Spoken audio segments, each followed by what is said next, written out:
This team really needed somebody to step up from an unlikely place, Joe, and that has been Jose Butto, who has a .75 ERA through 2 starts.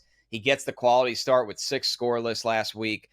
This is someone who is building off of his success that he had at the end of last season and is proving I belong here. Like, I'm going to do my job when I'm called upon. But, and Buto says all of the right things. It's really, really impressive. That's a tough spot to be in when you're the guy that's up and down and not pitching on a regular schedule. And let's not forget what Jose Butto, he's 26 years old. This isn't a 33-year-old that is, you know what, I've been in here before. I could do the spot starting type of thing.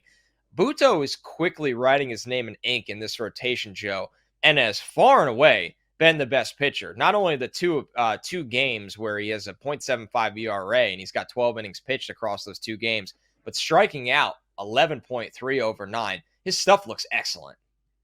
Buto's been, more than I think you could have potentially asked for from him. Of course, 2 starts. We'll go with the small sample thing, but the changeup, which has always been his plus pitch, was money in his last start against Kansas City. He had a 55% whiff rate on it, so Kansas City hitters were just not picking it up. The fastball is up a couple ticks. He's touching 96 miles an hour.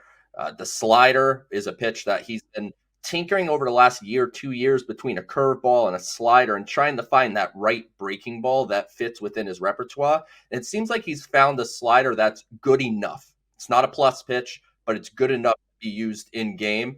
And, shout out to him we talk about 6-man rotations and things like that on this show.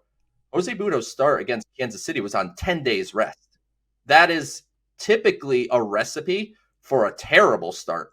And he was obviously fantastic, striking out 9 over 6 innings, getting that quality start. So Jose Butto, I think at this point, is a member of this Mets rotation until he's not.